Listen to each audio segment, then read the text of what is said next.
जिस तरीके से कॉकरोचेस जो है वो पाइप्स में से या छोटे छोटे स्पेसेस में से निकलते हैं, मॉनसून में हमारी वो स्थिति हो जाती है। हमारी लाइफ की वैल्यू तो बिल्कुल नामात्र है, जो कि अगेन मैं कहूंगी मक्खी या मच्छर जैसे हैं। We can get electrocuted like a mosquito. Life is hell hair.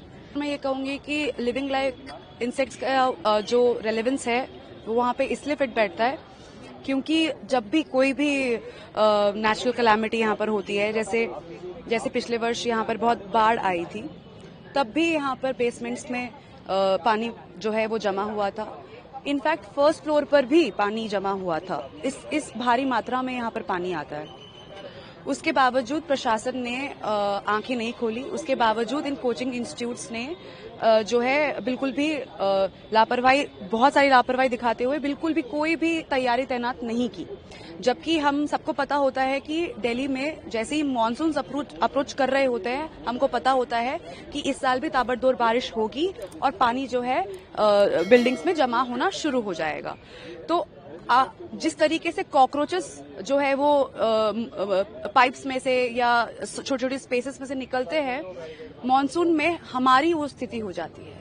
जब यहाँ पर भूकंप आता है तब हमारी वो स्थिति हो जाती है, क्योंकि हमें डर लगता है कहीं कोई हमारे साथ हादसा ना हो जाए। उसके बावजूद, इतनी भारी मात्रा में यहाँ पर बच्चे होने के बावजूद, प्रशासन ने ऐसा कुछ नहीं किया जिससे हम लोग प्रोटेक्टेड फील कर सके।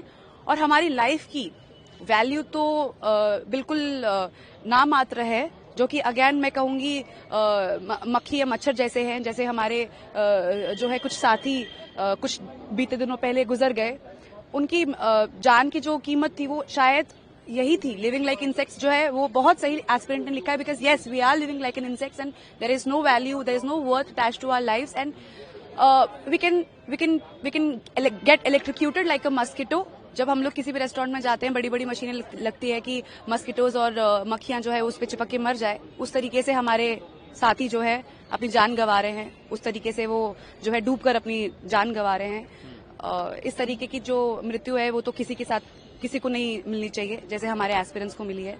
और ये तो रिपीटेड है, जो भी है रिपीटेड है। लास्ट ईयर भी आई एम श्योर आप लोगों ने कवर किया होगा कि मिसमैनेजमेंट है, यहाँ पे सीवेज का, ड्रेनेज का इशू है। और बिल्डिंग्स आप देखेंगे बहुत छोटी छोटी कंजेस्टेड एरियाज में है, और जो बेसमेंट में जो पानी जाता है वो तो बहुत ही नॉर्मल न्यूसेंस है। और सबसे बड़ी हैरत की बात यह है कि इन्हीं बेसमेंट्स में हमारी लाइब्रेरीज है। तो यहाँ पे सिर्फ ये बड़ा कोचिंग सेंटर ही नहीं है यहाँ पर जिम्मेदार। ऐसी ना होनी तो जो है वो छोटे बेसमेंट के लाइब्रेरीज है, उनमें भी हो सकती है। बट हाँ, किसी कारणवश शायद यहाँ पर जो है ये जो भारी मात्रा में जो हम लोगों को नुकसान झेलना पड़ा है हमारे साथियों का, वो बच सकता था अगर ये इंस्टीट्यूट जो है हमारी लाइफ को थोड़ा सा वैल्यू दे देता। एक्चुअली इस पे ये है, यहाँ पे स्टूडेंट्स आते हैं और लाखों की संख्या में आते हैं, जैसे कि सबको पता है। बट द थिंग इज, यहाँ पे बेसमेंट में इस तरीके से ड्रास्टिक मौत हो रही है और ना कोई एक्शन लिया जा रहा है, तो वो एक कीड़े मकोड़े की तरह ही उसे कहा जाएगा ना। तो वो स्टेटमेंट बिल्कुल सही है मेरे हिसाब से तो। और अभी तक एज सच कोई एक्शन लिया भी नहीं गया है। यहाँ पे अगर बात करें जाए तो रहने का, खाने का, पीने का, किसी चीज का कोई इतना व्यवस्थित सिस्टम यहाँ पे अभी नहीं है। रेंट बहुत हाई है और हर चीज बहुत ज्यादा यहाँ पे एक्सपेंसिव है। तो उस चीज के लिए स्टूडेंट, एक छात्रा ने, हमारे साथ की एक छात्रा ने अभी कुछ दिन पहले सुसाइड भी कमिट किया इसी चक्कर में। तो वो सारी चीजों को नजर रखते हुए ये सब चीजें बोलना बहुत जायज है स्टूडेंट्स का, और वो बोल भी रहे हैं। लाइफ ऑफ हेल बोला है। बिल्कुल बिल्कुल, लाइफ इज हेल हेयर कह सकते हैं इस चीज को। बट हाँ, ये थोड़ा कॉन्ट्राडिक्टरी हो जाएगा ये स्टेटमेंट। बट हाँ, अभी के सिचुएशन देख के कि ये स्टूडेंट ये बोल रहे हैं वो सही है। अभी आपको लगता है कि चीफ जस्टिस का भी इंटरव्यू होना चाहिए? जी बिल्कुल होना चाहिए। अगर हायर अथॉरिटीज नहीं बोलेंगी तो फिर कौन बोलेगा? फिर कौन सुनेगा हमारी आवाज? हम यहाँ पे 2.5 दिन से बैठे हैं, कौन सुनेगा हमारी? तो बिल्कुल इन्वॉल्व होनी चाहिए, और होनी चाहिए एक्शंस के साथ। एक्शंस भी लेने चाहिए उन्हें, हम लोगों के हिसाब से। हमें तभी जस्टिस मिलेगा। We are not here for ये सब तमाशा करने के लिए। हम एक मिशन पे हैं यहाँ पे, एक अच्छे कॉज के लिए हैं यहाँ पे हम लोग।